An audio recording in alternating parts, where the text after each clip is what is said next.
The air in the gallery was thick with the scent of turpentine and the heavy, looming weight of failure.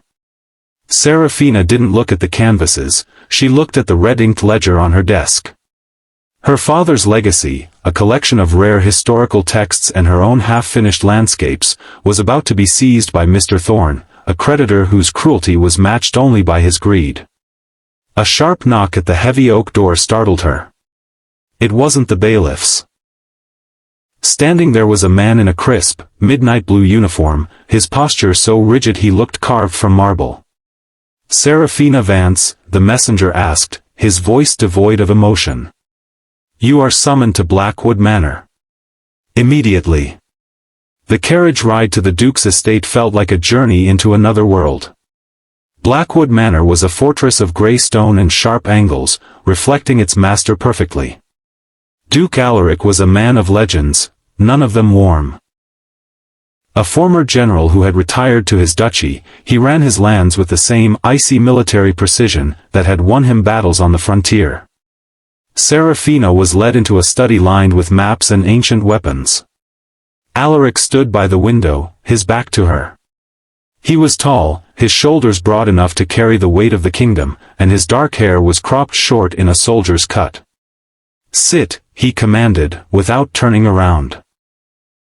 "I prefer to stand, Your Grace," Seraphina replied, her voice trembling only slightly. "I've been told my time is limited, and so, I assume, is yours." Alaric turned then, and Seraphina felt the air leave her lungs. His eyes were a piercing, stormy gray, scanning her not as a woman, but as a strategic asset. He didn't offer a greeting. Instead, he tossed a folder onto the desk. "I know about Thorne," Alaric said, his voice a low baritone. "I know he intends to clear your gallery by dawn. I also know that you are a woman of impeccable reputation and sharp wit, two things I currently lack in the eyes of the High Council." He stepped closer, the faint scent of sandalwood and cold air following him. "The council believes I am too martial to lead the new trade infrastructure project. They want a duke who is settled, a man with a soft influence at his side. They want a fiancée." Seraphina blinked. "You want me to find you a wife?" "No," Alaric countered, his gaze locking onto hers. "I want you to be the wife. Or rather, the woman the world thinks will be my wife. A contract, Seraphina. 6 months of devotion in exchange for the total erasure of your family's debt. You will live here, you will attend every gala on my arm, and you will convince the world that the Ice Duke has finally melted." He pushed a fountain pen toward her. The gold nib caught the light. "Do we have an engagement, Miss Vance?" The ink on the contract was barely dry before Alaric's military precision turned toward Seraphina herself. He didn't just want a fiancée, he wanted a masterpiece of etiquette. The following week was a blur of exhausting drills. Alaric insisted on overseeing her training personally, claiming he couldn't trust a tutor with the nuances of his family's specific traditions. "Shoulders back, Seraphina," Alaric barked, pacing the ballroom like a drill sergeant.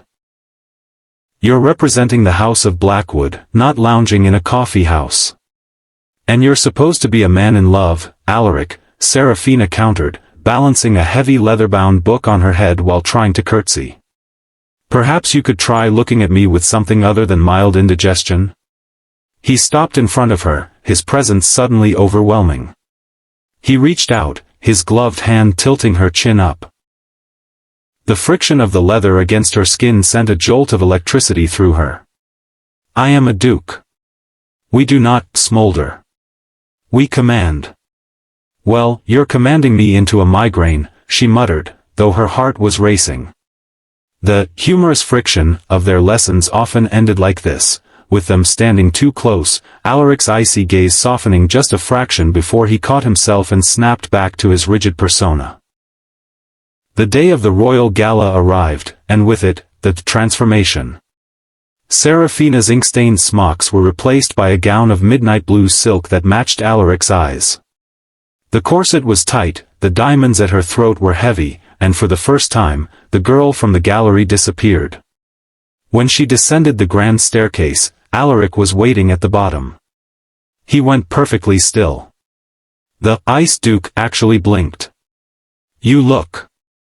He started, his voice a bit rougher than usual. "Acceptable?" Seraphina teased, reaching the final step. "Dangerous," he corrected, offering his arm. "Try to remember the steps to the waltz, not just the insults you've been practicing." The ballroom of the Winter Palace was a sea of gold and light, but the moment Alaric and Seraphina were announced, the music seemed to stutter. The Ice Duke had arrived with a woman on his arm, and she wasn't the high-born lady everyone expected.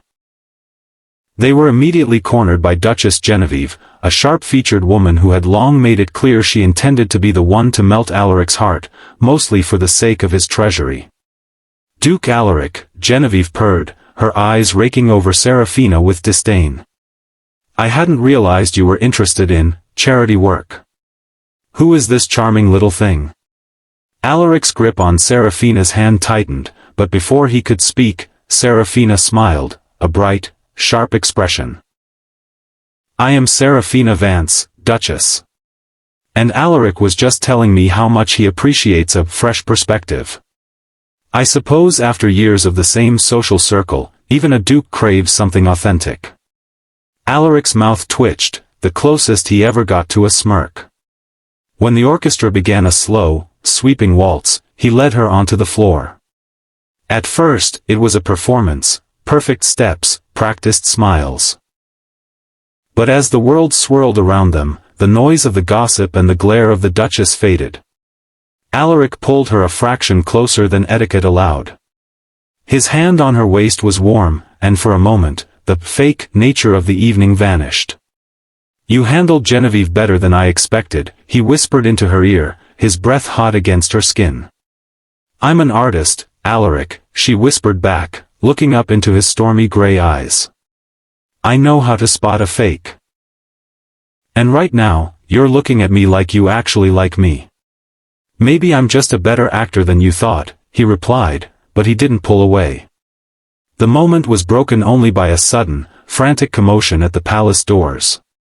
A royal courier, breathless and pale, was pushing through the crowd toward the High Council. The fake romance was about to face a very real royal crisis. The music did not stop all at once, it curdled. The sweeping violins of the waltz faltered, note by agonizing note, as the frantic energy at the ballroom entrance bled into the center of the floor. Alaric's hand was still firm on Seraphina's waist, his gray eyes locked onto hers with an intensity that had made her forget the room, until the heavy brass doors of the Winter Palace were thrown open with a thud that echoed like a cannon shot. A royal courier, his tabard stained with the salt of a hard ride and his face the color of bleached bone, stumbled toward the High Council's dais. He didn't wait for an introduction. He didn't bow. He simply fell to one knee and held aloft a scroll sealed with the heavy black wax of the Morning Office. "The king is dead ! The courier cried, his voice cracking with exhaustion.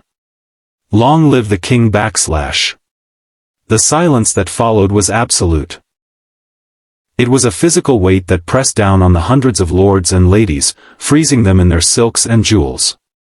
Seraphina felt Alaric's body go rigid.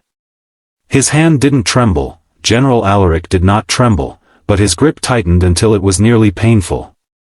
The High Chancellor, a man whose skin looked like ancient parchment, broke the seal with trembling fingers. He read the scroll once, then twice, his eyes darting toward the dance floor.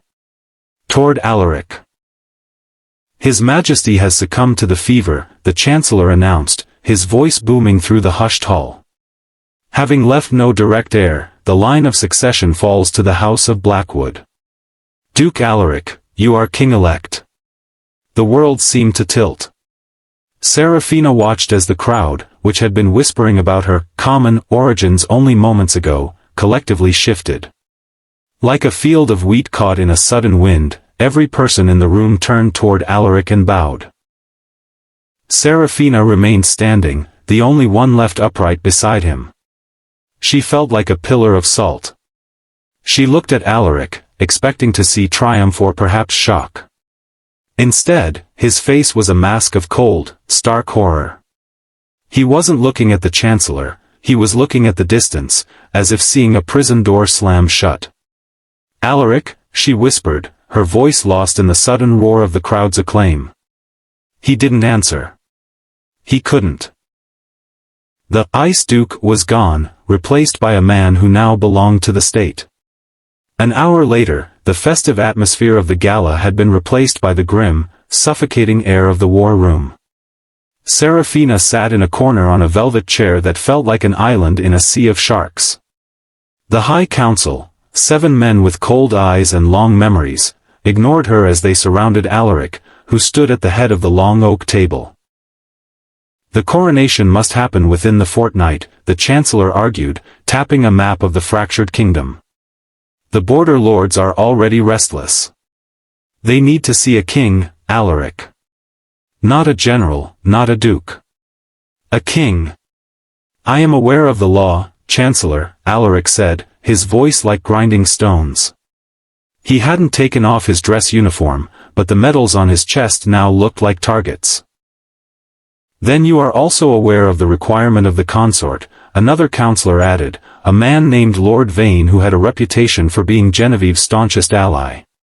He cast a pointed, disparaging look toward Seraphina. "A king cannot be crowned without a queen of true standing by his side. It is the bedrock of our stability. A commoner, no matter how charming, cannot wear the crown of the North." Seraphina felt the blood drain from her face. This was the moment the fake contract became a noose. "The contract stands," Alaric snapped, his eyes flashing with a dangerous silver light. "Seraphina Vance is my betrothed. I do not break my word." "Your word was given as a duke /" Vane countered, slamming his hand on the table. "You are now the state. And the state requires a marriage of alliance. Duchess Genevieve's lineage is impeccable. Her family controls the southern ports. To marry this artist is to invite a civil war before you've even sat on the throne." Alaric dismissed the council at 3 in the morning. When the heavy doors finally closed, the silence was even more deafening than it had been in the ballroom. He stayed by the table, his head bowed, his hands braced against the wood. Seraphina stood and walked toward him, the silk of her midnight blue gown rustling like a warning. She felt the weight of the diamonds at her neck, they weren't just jewelry anymore. They were a collar. "They're right, aren't they?" she said softly. Alaric looked up. The exhaustion in his eyes was profound. "They are politicians, Seraphina. They think in terms of maps and ledgers. But you're a king now," she said, stepping into the circle of light cast by the candelabra. "And the map says I don't belong. When we signed that paper in your study, Alaric, it was about a trade project. It was about a duke needing a social cover. It wasn't about the crown of a nation." She reached up and touched the cold stones at her throat. "I feel like an imposter, Alaric. Every time someone bows to me, I want to tell them I'm just a girl with ink under her fingernails. If I stay, if we keep this fake arrangement going now, I'm not just lying to a few gossips. I'm lying to history." Alaric moved then, crossing the distance between them in 2 long strides. He grabbed her arms, his touch no longer the rehearsed contact of a fiancée, but the desperate grip of a man drowning. "The contract is the only thing keeping me sane in this room," he whispered, his voice raw. "They want to strip away everything I am and turn me into a symbol. You are the only person in this palace who doesn't look at me and see a throne. I won't let you go back to that gallery, Seraphina. Is that the king commanding me?" She asked, her heart hammering against her ribs. "Or the man?" Alaric leaned down, his forehead resting against hers. "The man is a ghost. The king is terrified that if he loses you, there will be nothing left of the man at all."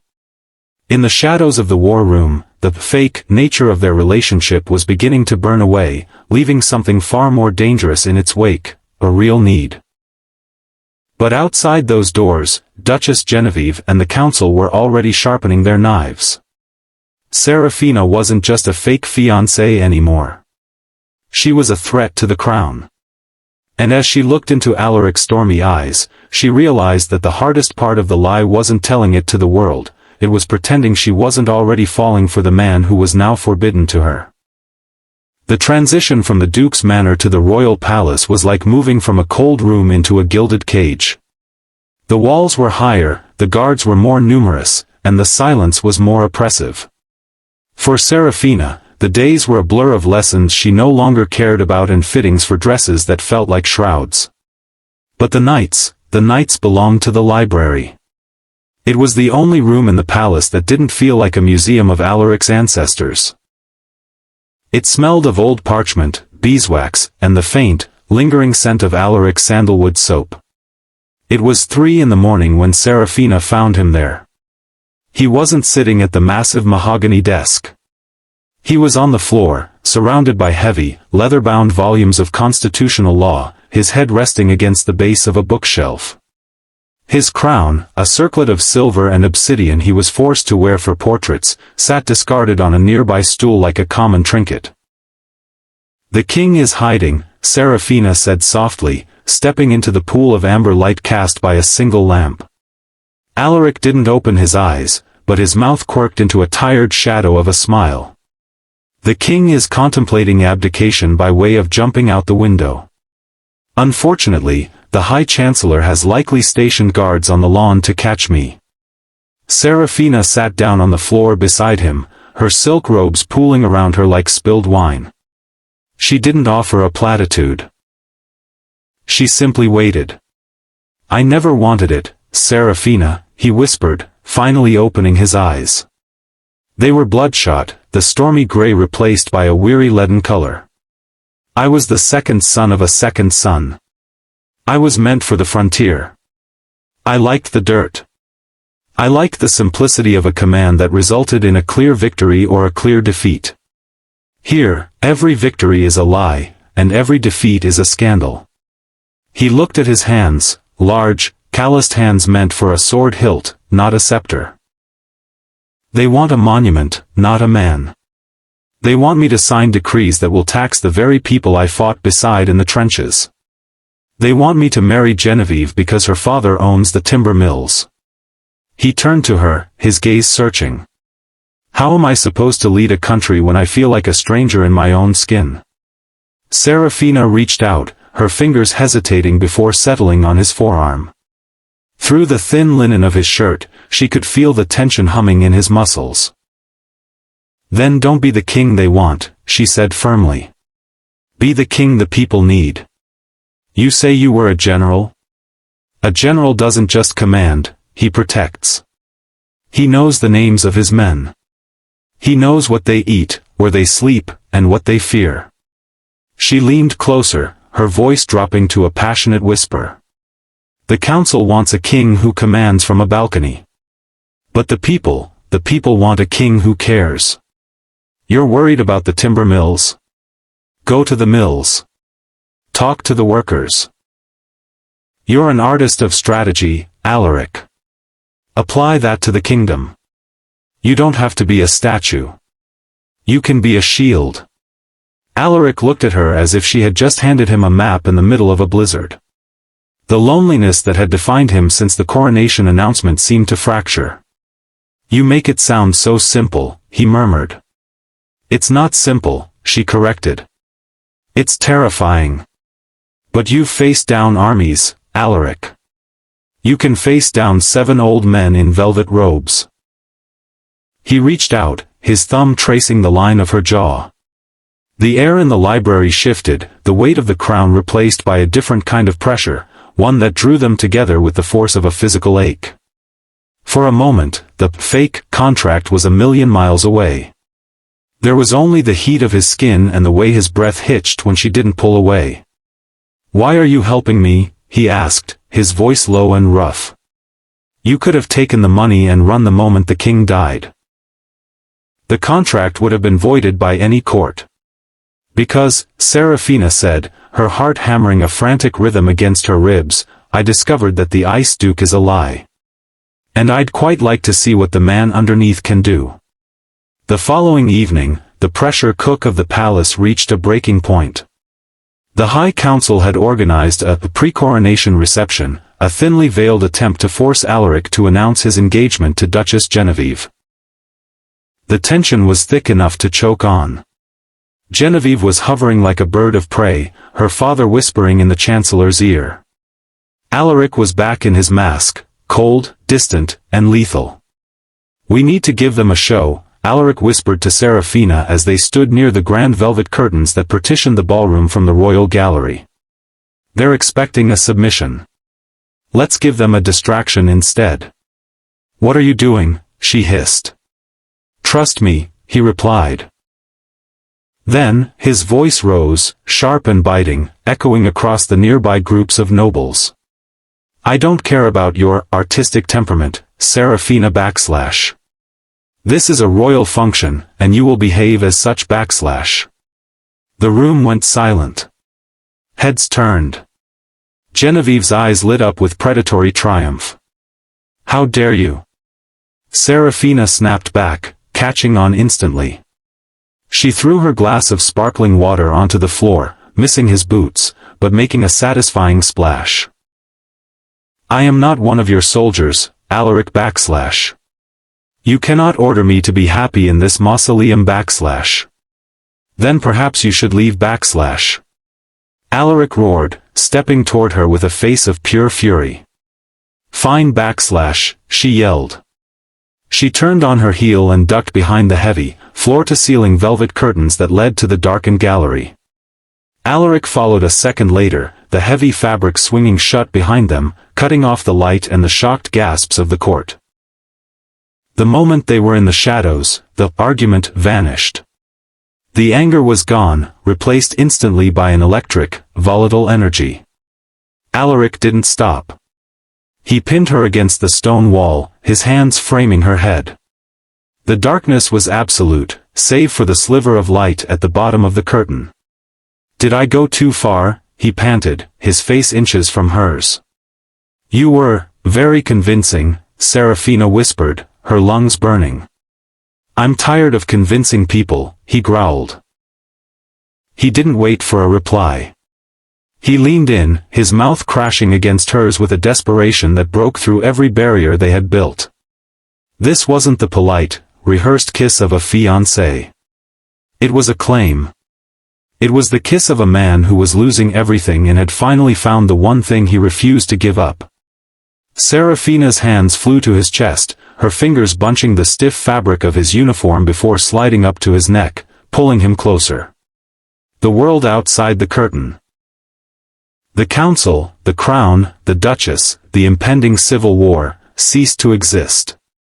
There was only the taste of him, the strength of his arms around her waist, and the terrifying realization that the fake relationship was dead. When he finally pulled back, his forehead was resting against hers, both of them gasping for air. That, Alaric rasped, his thumb brushing over her swollen lower lip, was not in the contract. "The contract is for the people outside," Seraphina whispered, her eyes wide and dark in the shadows. "What was that for?" Alaric looked at her, and for the first time, the king was gone. Only the man remained. "That was for me." But as they stood there in the dark, the sound of Genevieve's voice rose just outside the curtain, sharp and suspicious. The fake argument had bought them a moment, but the real war was just beginning. And now, the stakes weren't just a family debt or a throne. The stakes were their hearts, and in the game of kings, those were the first things to be broken.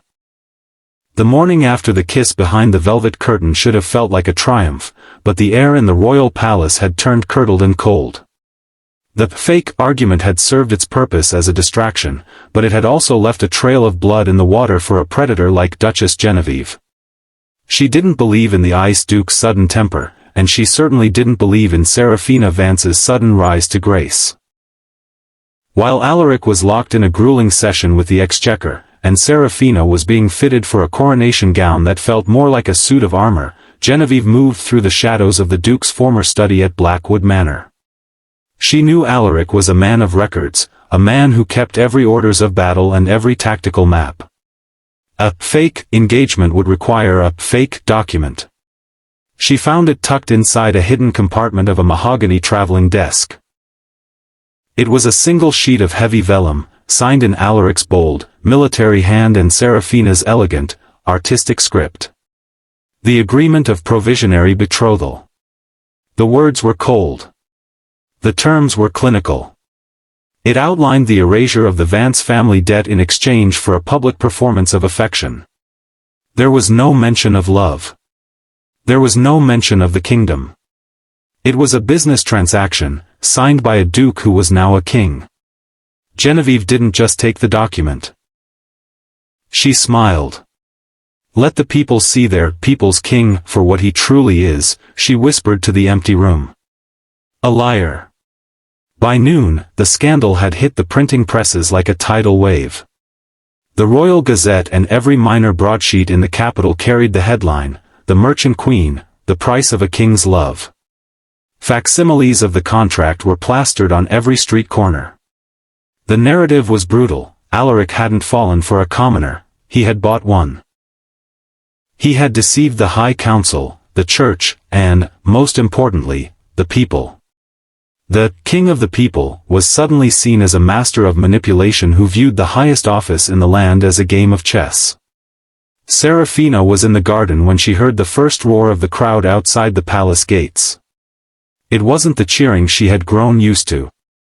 It was a low, rhythmic chanting, punctuated by the sound of stones hitting the iron bars. Fraud / Imposter /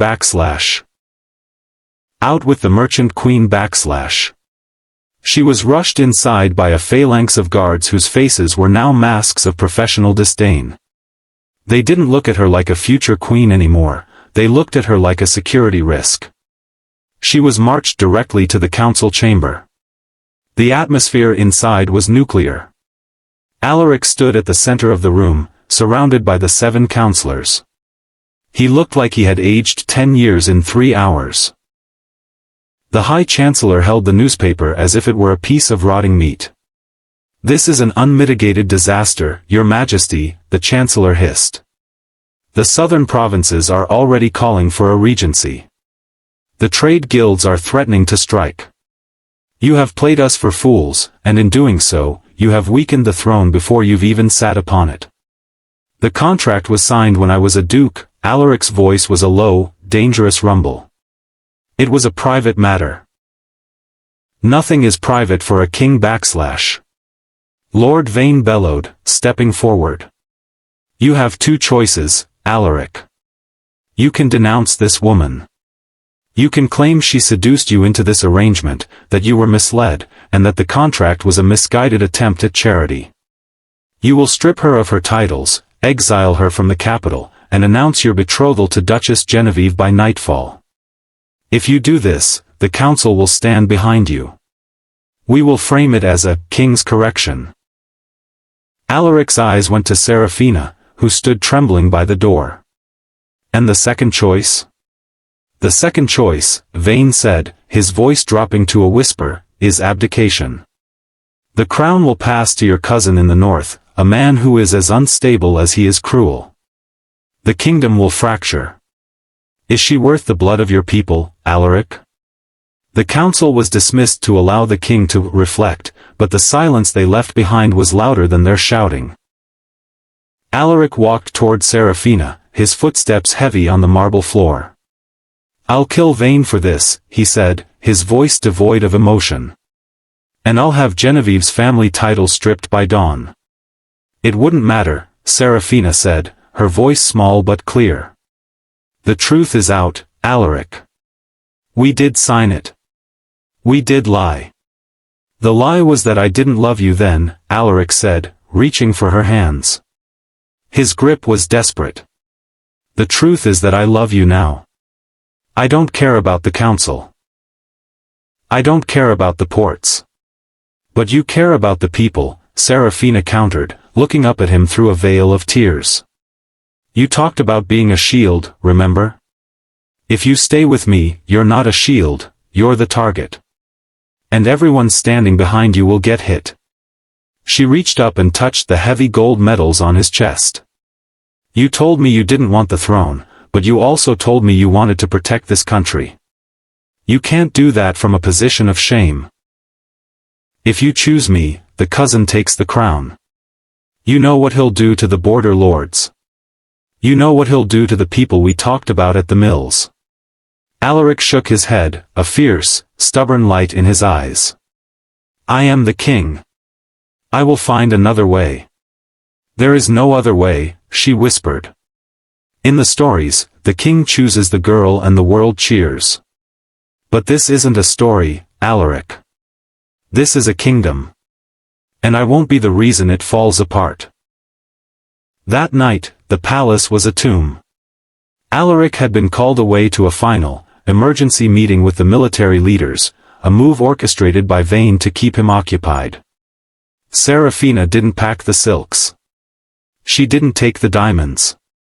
She took only her old traveling cloak and the small charcoal set she had brought from the gallery. She looked at the midnight blue gown draped over the chair. The one she had worn when they first danced, when the world had felt like it was beginning instead of ending. She left a note on his pillow. It wasn't a long letter. It didn't have the legal jargon of the contract or the flowery language of a royal decree. You were right, Alaric. You are a better actor than I thought. You made me believe I could be a queen. Now, you must believe you can be a king. Do not follow me. Protect them. She slipped out through the servants' entrance, the same way she had entered his life, quietly, and under the cover of shadow. The rain was starting to fall, a cold, biting drizzle that soaked through her cloak instantly. As she walked toward the outskirts of the city, she heard the distant bells of the cathedral tolling the hour. They sounded like a funeral dirge. She didn't look back at the palace, where the lights were still burning in the high windows of the library. She told herself she was being a hero. She told herself she was saving him. But as she disappeared into the darkness of the city, the only thing Seraphina Vance felt was the crushing weight of a fake relationship that had become the most painfully real thing she had ever known. She had saved the king. But she had broken the man. The morning of the coronation arrived not with a celebration, but with the tension of a world held in suspense. The capital was draped in the royal colors of obsidian and silver, yet the streets were eerily quiet. The High Council had won, or so they thought. Seraphina Vance was gone, the scandal had been officially buried under a mountain of propaganda, and Duchess Genevieve sat in the front row of the great cathedral, her smile as sharp as a blade. Alaric stood in the dressing chamber, staring at the great crown of the north.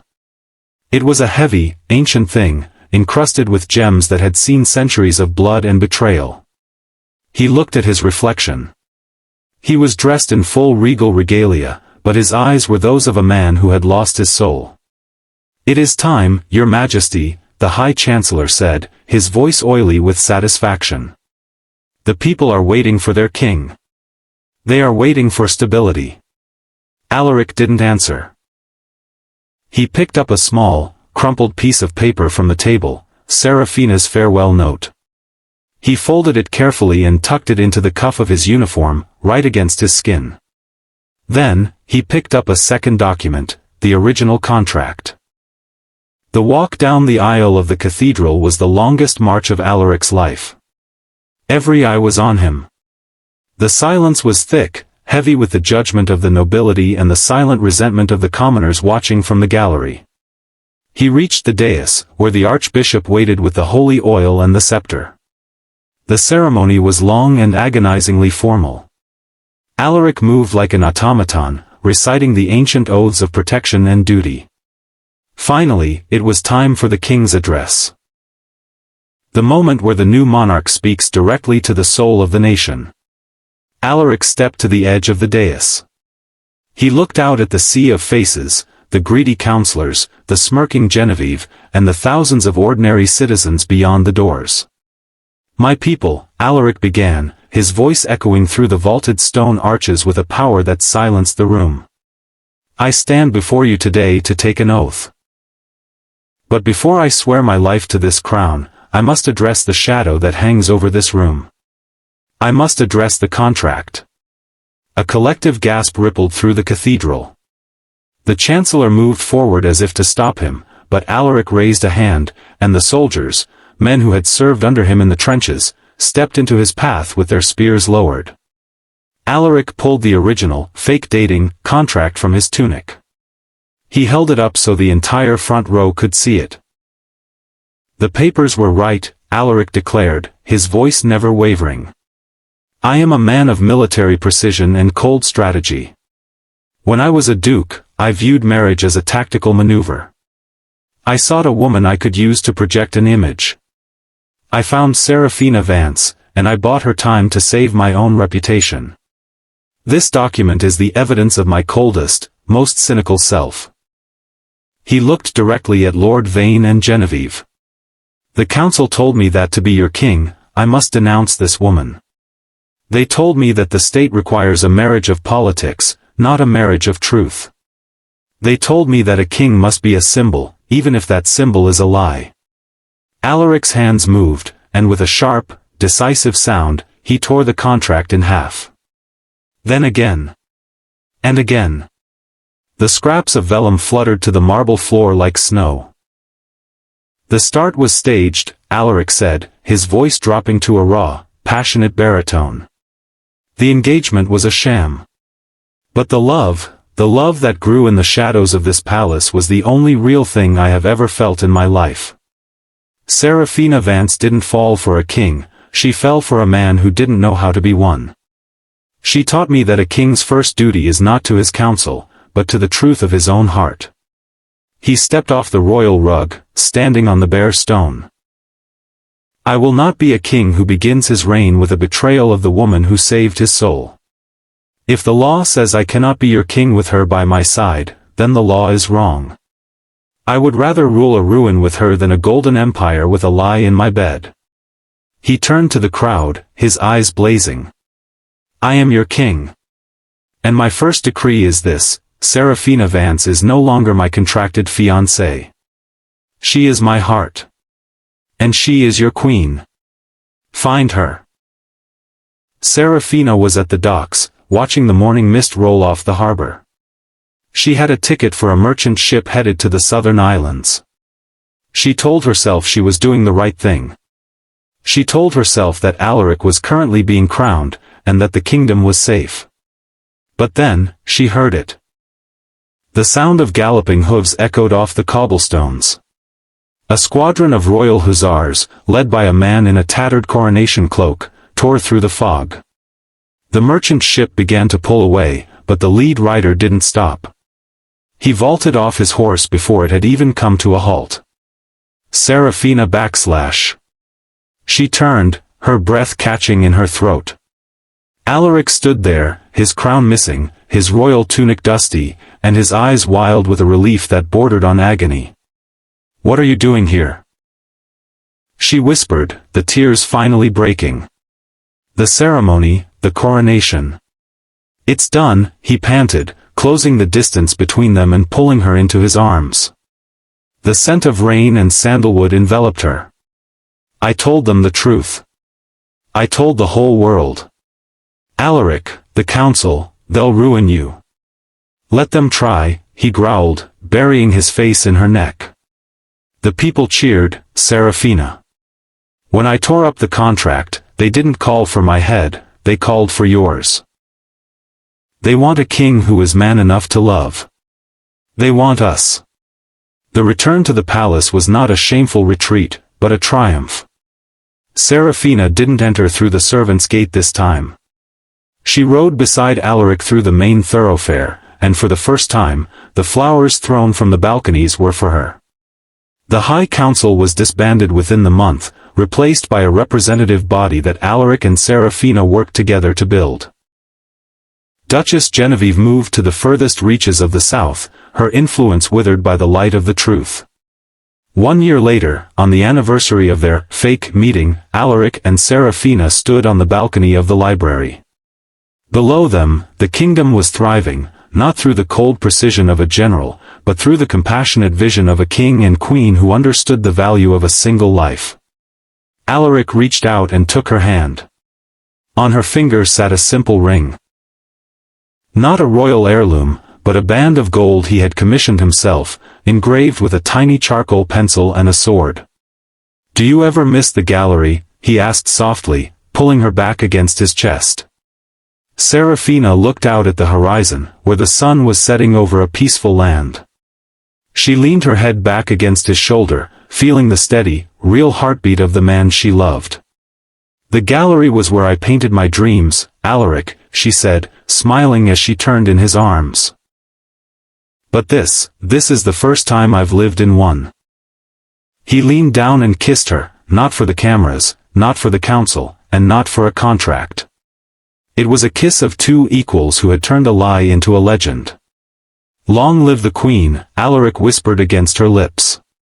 "And long live the king who was brave enough to be a man," she replied. And as the bells of the cathedral began to ring, they didn't sound like a funeral dirge anymore. They sounded like a beginning. And so, what began as a cold contract ended as a royal legend. For Alaric and Seraphina, the price of the crown was high, but the value of a love that is truly real was priceless. Thank you for joining us for this tale of scandals, secrets, and the heart of a king. If you enjoyed this journey from the gallery to the throne, be sure to like and subscribe to Duke Dynasty Romance for more stories where love always claims the ultimate victory. Until next time, may your own stories be just as royal.